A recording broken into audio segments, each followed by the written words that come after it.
बाबा जी की प्यारी सात संगत जी, राधा स्वामी जी। संत कैसे ज़िंदगी बदल देते हैं, बहुत सुंदर साखी है। सतगुरु की क्या महिमा करें, वह नीच से नीच और पापी से पापी जीवों को भी गले से लगा लेते हैं। एक बार की बात है, बारिश का मौसम था। कुछ साधु महात्मा अचानक से कबीर साहब के घर आ गए। बारिश के कारण कबीर साहब कई दिन से कपड़ा भी बेचने नहीं गए थे और घर में मेहमानों के लिए खाना भी नहीं था। उन्होंने अपनी पत्नी लोई से पूछा कि क्या कोई दुकानदार इस समय हमें दाल आटा उधार दे देगा, फिर तो हम बाद में कपड़ा बेचकर उसका पैसा वापस कर देंगे। लेकिन एक गरीब जुल्हे को कौन उधार देता। सबको पता था कि इसकी कोई आमदनी नहीं है, कोई कारोबार नहीं है। लेकिन कबीर के कहने पर लोई एक बनिए की दुकान पर गई। बनिए ने उधार के लिए मना कर दिया। बेचारी जिस दुकान पर भी जाती, सभी नगद पैसे मांगते थे। आखिर में एक बनिया उधार देने को तैयार हो गया, लेकिन उस बनिए की नीयत खराब थी। उसने लोई के साथ एक ऐसी शर्त रखी। बनिए ने लोई से कहा, तुझे एक रात मेरे साथ बितानी पड़ेगी। ये नीचता भरी शर्त लोई को बहुत बुरी लगी, लेकिन वो खामोश रही। जितना सामान उसे चाहिए था, बनिए ने लोई को दे दिया। सारा सामान लेकर लोई अपने घर आ गई और बेचारी बहुत परेशान थी। घर पर आकर जल्दी जल्दी लोई ने खाना बनाया और मेहमानों को खिलाया। और दूसरे दिन जो बात बनिए ने लोई से करी थी, वो सारी बात लोई ने कबीर को बता दी। अगले दिन रात होने पर कबीर साहिब ने लोई से कहा कि लोई, बनिए का कर्ज चुकाने का वक्त आ गया है, और ये भी कहा कि चिंता मत करना, मालिक सब ठीक करेगा। जब लोई तैयार हो गई तो बोली, कबीर साहब, बाहर बारिश हो रही है, गली भी कीचड़ से भर गई है,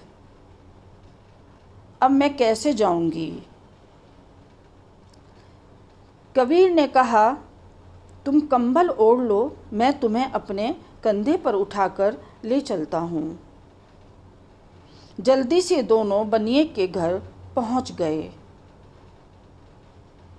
लोई अंदर चली गई और कबीर साहब बाहर दरवाजे पर लोई का इंतज़ार करने लगे।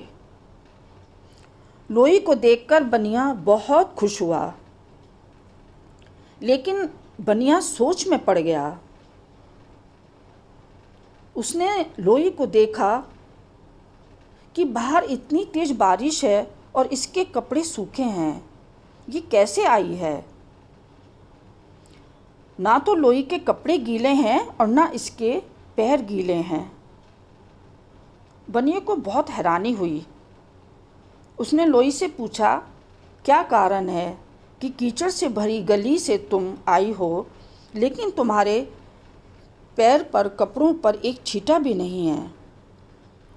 लोई ने जवाब दिया, इसमें हैरानी की कोई बात नहीं है, मेरे पति मुझे कंबल में लपेटकर अपने कंधे पर बैठाकर यहाँ लाए हैं। ये सुनकर बनिया दंग रह गया। लोई का निर्मल चेहरा देखकर वह प्रभावित हुआ और बड़ी हैरानी से लोई को देखता रहा। जब लोई ने बताया, मेरे पति मुझे वापस ले जाने के लिए बाहर मेरा इंतज़ार कर रहे हैं, तो बनिया अपनी नीचता पर बहुत शर्मिंदा हुआ। और कबीर की महानता को देखकर शर्म से पानी पानी हो गया। फिर उसने कबीर साहब और लोई के सामने अपने घुटने टेक दिए और पैरों में बैठकर माफ़ी मांगने लगा। कबीर साहब ने कहा, उठो मेरे भाई, और कहने लगे, लाखों लोगों में शायद ही कोई एक आधा जीव होगा जो कभी अपने रास्ते से ना भटका हो।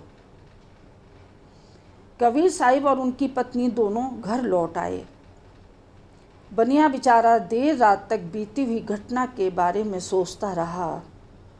अंत में बनिया इस नतीजे पर पहुंचा कि संसार में एक ही सच्चा मार्ग है और वो मार्ग परमात्मा का मार्ग है। सुबह उठते ही बनिया कबीर साहब को ढूंढते हुए उनके घर पहुंच गया। उनसे प्रार्थना की, कबीर जी, मुझे सही मार्ग दिखाओ। कुछ समय बीतने पर बनिए का प्रेमी शिष्यों में गिनती आने लगी। भटके हुए जीवों को सही रास्ते पर लाने के लिए संतों के अपने निराले तरीके होते हैं, संतों के अपने निराले ढंग होते हैं। मैं आती रहूँगी प्यार भरे शब्दों के साथ। राधा स्वामी जी।